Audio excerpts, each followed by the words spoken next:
Assalamualaikum warahmatullahi wabarakatuh. Pertama perkenalkan, nama saya Disti Meranandita dari kelas 11 IPS 1 SMAN 96 Jakarta. Pada kesempatan kali ini, saya akan menjelaskan integrasi sosial di tengah pandemi COVID-19 di Indonesia. Pertama-tama, apa itu integrasi?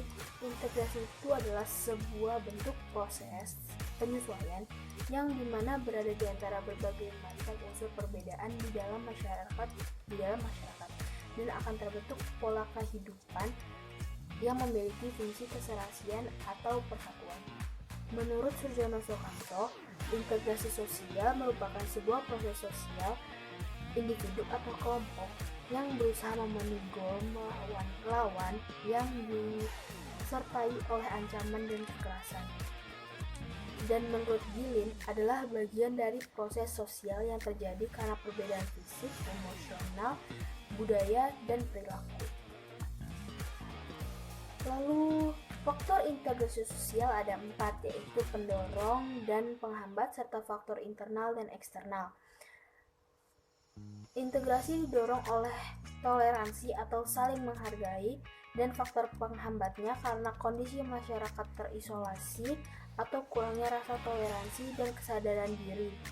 Lalu faktor internal adalah faktor jiwa yang terjadi pada individu atau kelompok seperti kesadaran diri sebagai makhluk sosial atau tuntutan kebutuhan, serta faktor eksternal yaitu tuntutan perkembangan zaman, sikap toleransi, dan adanya tantangan dari luar.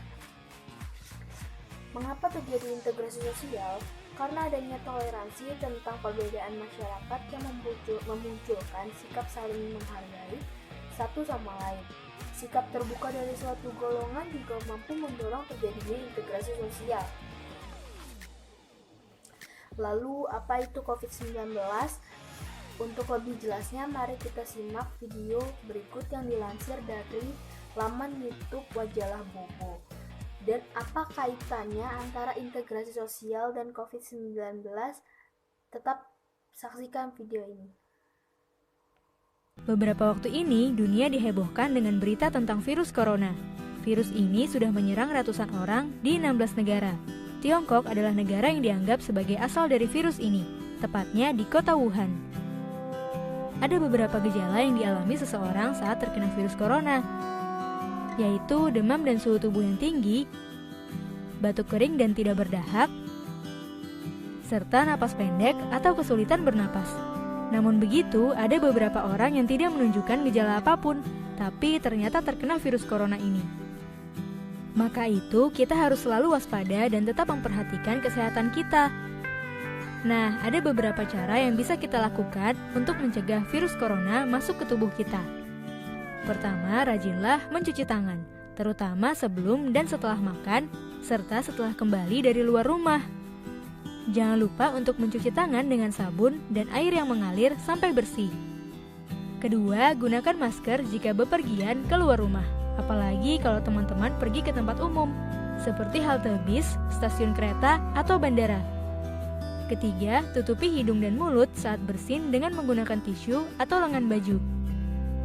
Keempat, jika memungkinkan, jaga jarak dengan orang yang sedang mengalami flu, batuk, dan demam. Kelima, selalu makan telur dan daging yang dimasak sampai matang merata, karena virus ini bisa menyebar lewat daging hewan yang tidak dimasak dengan baik. Dengan melakukan hal-hal tadi, kemungkinan kita terkena virus corona jadi kecil, sekaligus bisa menjaga kesehatan kita dan orang-orang di sekitar. Setelah menyimak video tersebut, kita bisa menyimpulkan apakah kaitan antara integrasi sosial dengan pandemi COVID-19 yang terjadi saat ini, yaitu physical distancing atau pembatasan fisik untuk mencegah penyebaran virus. Saat menjalani physical distancing, kita diminta untuk tidak melakukan kegiatan di luar rumah dan sebisa mungkin menghindari tempat keramaian, membatasi kontak langsung, dan menjaga jarak aman sekitar 1 meter ketika berinteraksi dengan orang lain. Sapa orang lain dengan lambaian tangan daripada berjabat tangan. Lalu, menunda mengunjungi orang lain apalagi mudik. Kedua, mematuhi peraturan pemerintah seperti tidak keluar rumah, memakai helm dengan masker dan juga sarung tangan, tidak berkumpul atau menghindari keramaian, mematuhi PSBB dan menjaga kebersihan. Lalu yang terakhir adalah membantu mereka yang kesusahan ekonomi saat pandemi terjadi. Sekian video dari saya, kurang lebihnya mohon maaf. Wassalamualaikum warahmatullahi wabarakatuh.